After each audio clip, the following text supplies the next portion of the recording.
Hello everybody, welcome back to the channel. My name is Sam J. I'm a writer, comedian, a lover of all things pens, notebooks, etc. Today I wanted to talk about, can notebooks help writer's block? Writer's block, what is it? Well, it's that blank page. You're staring at it and you're like, I don't know where to start. I can't do it. Everything I do sucks. It's awful. That feeling is writer's block. The author Stephen Pressfield in the book The War of Art calls writer's block resistance. Resistance is an internal sensation that is more powerful than any external force in stopping you from achieving your goals. If left unchecked, resistance will lead you down a road of psychological instability. Now, how can a notebook help with writer's block? The best thing about keeping a notebook, and if you've been keeping a notebook for a long time and you find yourself experiencing writer's block, is going back and looking through your old notebooks. They're a treasure trove of information, not all important, not all the amazing kernel that's going to get you to the next step of your writing process, but it's definitely a way to kind of jog the inspiration and just take the pressure off yourself. Number two, why I think notebooks can help with writer's block is because, well, it's not your phone. Your phone is a distraction. I pick up my phone, I look at my phone just to check the time, and then cut to 20 minutes later, I've been on TikTok, I've been on Instagram, I've been checking email, and I'm like, wait, I just needed to know what time it was. The phone is not helping. Now, a notebook, on the other hand, like I've started keeping physical notes just like when I'm out and about and I get an idea for a stand-up set or something I need to do later. I've been trying to transition away from the phone just to taking out my notebook and writing it down. Now, I don't always get to it afterwards, but if it's an important enough thought, it will stick around and it will be in that sort of, it will be there physically. And if you pulled out your phone, you had an idea, and all of a sudden you're like, wait, I'm texting someone back, I'm checking, other things. What was I supposed to write down again? And then you just lost it.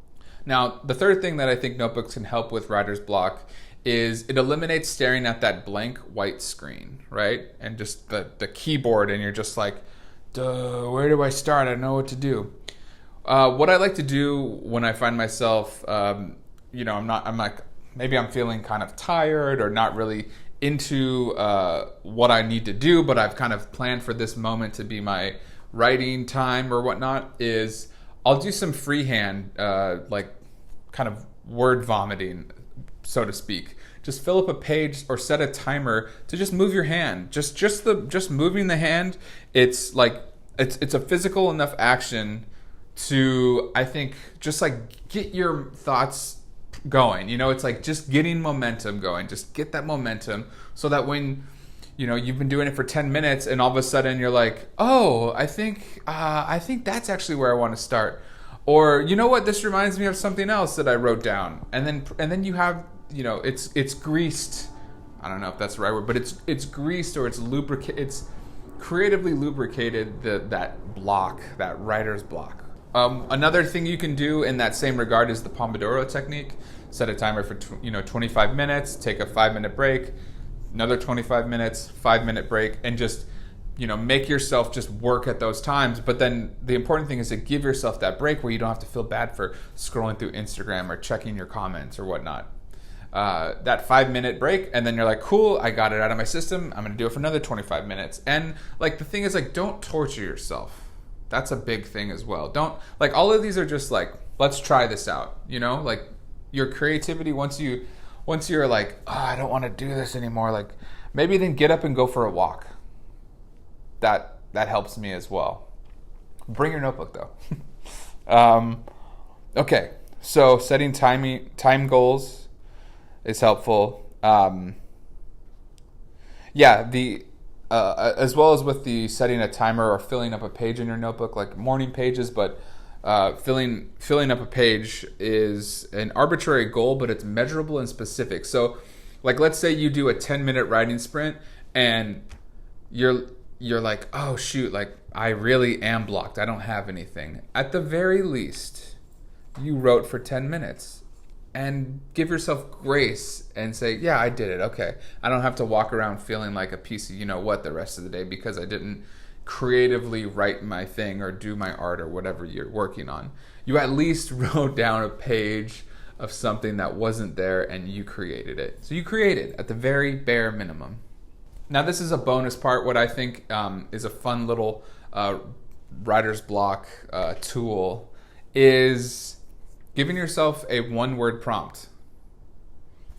Just pick a word, open a dictionary if you own one, or just, I don't know, Google Dictionary. That's really funny to say. Just pick a prompt, and the same way that like an improviser, when you go to watch improvisational comedy, they just need a word from the audience, and so on. They're like, I just need, one word, and they go baloney, and they just go, okay, and they just go out and like they start making sandwiches, right? Someone comes on and is like, wow, that's the biggest sandwich I've ever seen. They're like, yeah, blah blah blah. Improv, no. But they just start doing something. So the same way that improviser just goes out and they're like, what does baloney mean to me? They talk about this term A to C. Don't just go baloney, I'm in a sandwich shop. Go baloney. Baloney. It makes me kind of think of Italy for some reason. So let's do a scene where I'm Italian. I don't know if baloney is Italian. That might be very racially insensitive, but okay. So another little bonus tip is from a book that I read called The Art of Memoir. There's these questions that just to help kind of get things flowing. One of the questions is, what's a memory of a smell that you have from childhood? Wow, like how often do you think of those combinations? Childhood, but then smells, and then you're off to the races. Just write down. What do I think? Like a smell from my childhood. Let's see. I remember like popcorn. Going to the movies when I was a little kid with my parents, and my dad taking me to the movies, and we'd get popcorn and all the candies, and it was my favorite part, having, waiting in line, and they're scooping out the big popcorn, and the bags are massive, and you're walking to the movie theater, you're so excited to eat all that popcorn, and the popcorn's just tumbling out of the bag. Like, just from that question, I'm able to go to this kind of creative place, this creative energy. Write that down, and you've moved past your block. Now, if you have a specific project that you're working on, maybe you don't need to do as long of a writing session for this, but I think it's at least a fun place to start, so that when you get down to like whether you're finishing an outline of a script or you're working on anything else, you're kind of coming with some energy stored up. It's like stretching. Think of it as like stretching before you work out. Okay, I hope this helped, and I hope if you've had writer's block for a while, or you're in it now, and it's like, when will this end? Try some of these things. Just see what happens. I'm really glad to share what's worked for me, and thank you so much for watching.